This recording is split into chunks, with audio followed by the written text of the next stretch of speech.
trash planet talk. So is this. No, Junior! Morty sets off on a new adventure with Morty Jr. Only this time, the mission is deeply personal. He wants to reunite with his mother. Now that he's older and can't take care of himself, he needs Morty's help to make that dream come true. The episode kicks off with what seems like an ordinary scene, the Smith family sharing a quiet meal together, but the peace doesn't last long. Out of nowhere, Morty gets an unexpected call from the hospital. When he answers, he finds out who's on the other end. It's his son, Junior. Yep, that same bizarre offspring we met way back in Season 1. Jerry reacts instantly, and let's just say, it's not a warm welcome. He makes it crystal clear he wants absolutely nothing to do with Junior. And just to hammer that point home, he pulls out a book, an actual bestseller, written by Junior himself. In it, Junior doesn't just tear into Morty for being a lousy dad. He also throws some not-so-subtle jabs at Jerry, calling him a complete failure as a parent. The whole book is basically one big insult disguised as a deep family analysis. And for Jerry, who's also a writer, it's too much to take. Morty, on the other hand, is the only one who genuinely seems affected by the call. Despite everything, he's worried about his son, especially knowing Junior ages at a freakishly fast rate. If he's calling from a hospital, it's probably serious. Meanwhile, Rick's table is already set at a pretty unusual restaurant. This place is precognitive. It knows what you're going to order before you even show up. And of course, Rick doesn't waste any time comforting Morty. Sorry about your terrible son. I say let him die alone in that hospital bed.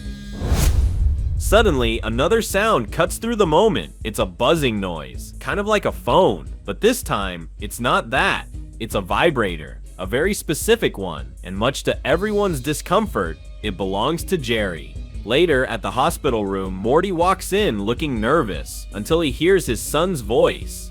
Morty Jr. is happy to see his dad. Morty, on the other hand, is shocked at how old his son looks. Even though it hasn't been that long, Jr. has aged drastically. Jr. takes the opportunity to apologize for writing that book. He knows it was hard for Morty to read. Things between them seem okay for now, and that gives Jr. the courage to ask for what he really wants, help reconnecting with his mother. Morty tries to explain the reality of who or what his mother actually was, but Junior already knows and still wants to meet her. Yeah, that might be tough. The thing is, your mother was... A semen receptacle? Oh, you heard, huh? I know she was made to process seed and never technically alive, but I'd still like to pay my respects. Well, see, I'm not proud of where she ended up. You think I'm proud of any of my life choices? Yeah, I did hear about the soft canceling. Oh. I didn't take any joy from it. You know what? Let's see what we can do. Rick and Summer head to another oddball restaurant, this one straight out of a futuristic dimension. The wild thing? It doesn't just serve food, it predicts exactly what you're going to want before you even think about it. The dishes that arrive are bizarre but oddly appetizing. One features meat from a rare alien creature served with a very unconventional part of its mother. Rick, naturally unfazed, digs in and admits it's actually pretty good. Summer is totally hyped to see what she gets. Unfortunately, she ends up with something painfully basic, avocado toast with freshly cracked pepper. And yeah, Summer's not shy about saying it's not what she was hoping for. Meanwhile, back in Rick's tech junkyard, Morty Jr. can't believe what he's seeing and asks if this is all some kind of joke.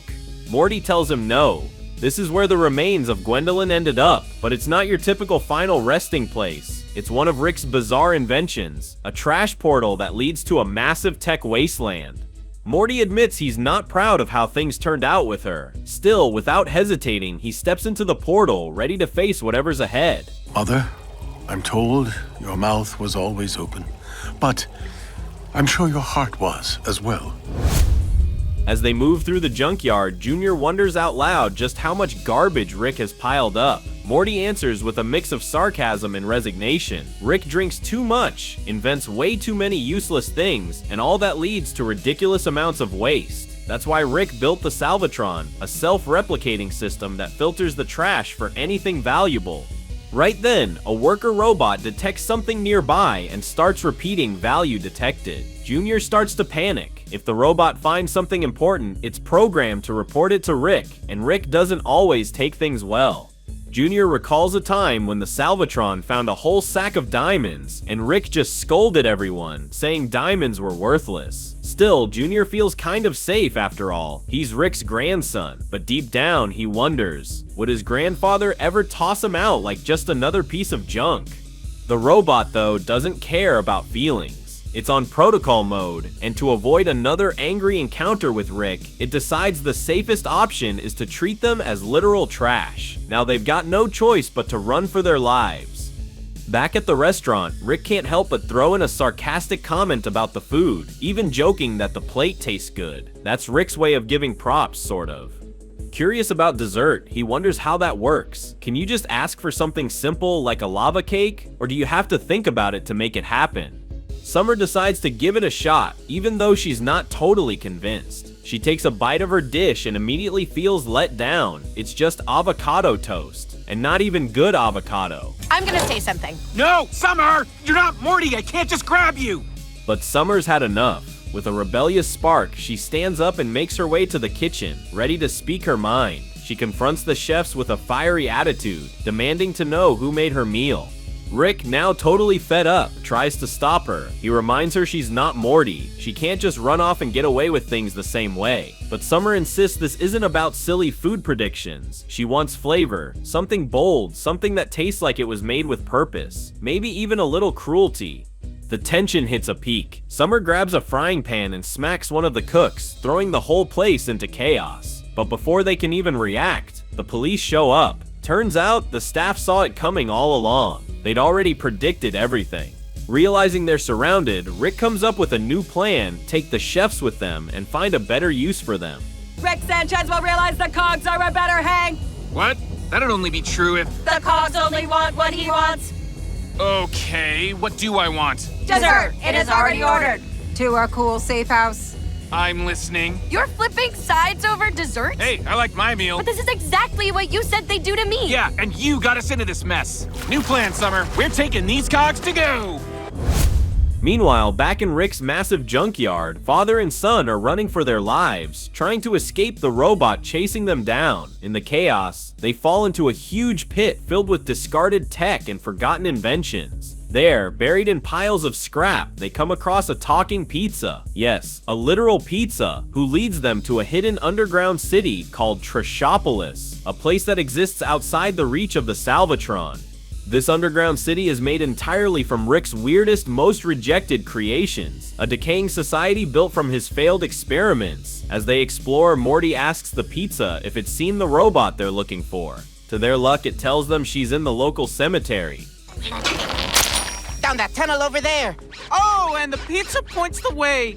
Wish she hadn't shit it on the ground. I'm kind of hungry. Back on the surface, Rick is enjoying a sunny afternoon with the precogs in a moment of peace and chill. But Summer? She just can't relax. Nothing feels good enough. Nothing satisfies her. Summer Smith will not relax. Yeah, because Rick's hanging with you guys instead of me. Summer, you threw a pan at them and they took us to a pool. The cogs are great. Check this out.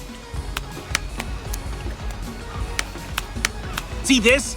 We didn't rehearse it at all. So much for being trapped in its cog bullshit. Weren't you all worried about its endgame? Summer, this is its endgame. It loves me, and if it wanted to be free, it could leave it anytime it wants. Open door policy. Gas. Oh, come on, like you didn't know I'd do that? Why are you sulking? You wanted to be at a restaurant with cogs. This is nominally different at best. I wanted to be at a restaurant with you.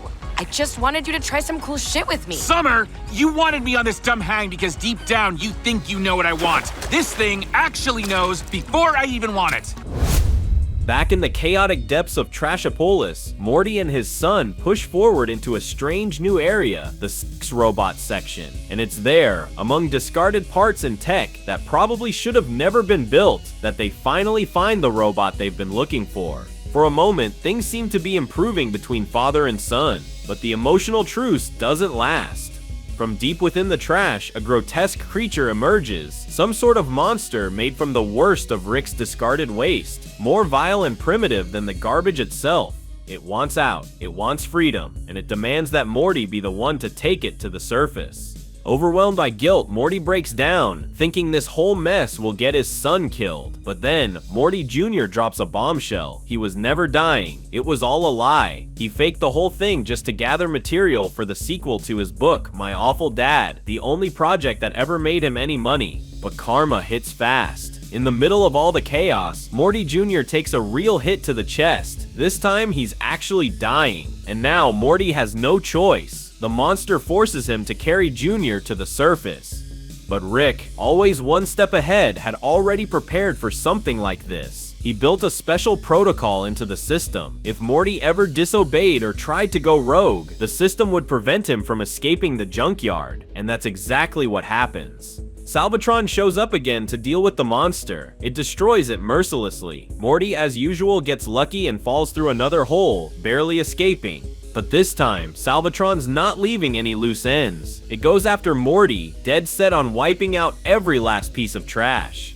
Just when it seems like it's all over, help arrives. Morty Jr., now recovered and leading a group of loyal fans of his books, shows up just in time. They had found him wounded in the cemetery and managed to heal him. Together, they take down the Salvatron drone. They found your audience, huh? I'm sorry for trying to sell you out again. The only thing that ever made me valuable was trashing you. I'm so broke, Dad. There's so many paternity lawsuits. And let's just say the New Yorker has been sniffing around.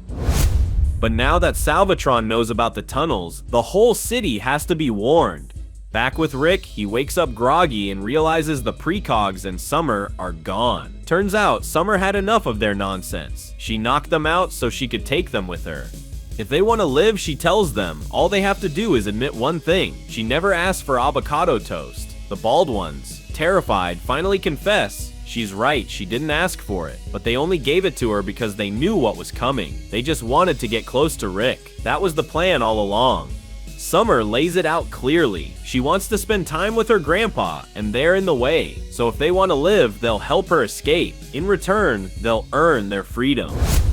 Morty Jr. gathers the entire population of the underground city and makes a bold proposal, Rebel. Now that they've been discovered, it's only a matter of time before someone comes to wipe them out. So, in his eyes, the best defense is a preemptive strike. And that sits how the battle for survival begins. Determined, Morty Jr. destroys the main tower, bringing it down completely, and with it, the threat of Salvatron. They were just like us, afraid of being discarded. But today, we begin a new era where everyone has value, especially authors.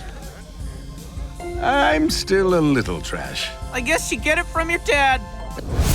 Meanwhile, the precogs make it out safely, with one clear goal in mind: open their own food truck. And yep, everything Rick and Morty went through, it was all part of their plan. After all, they saw it coming. That's what they do.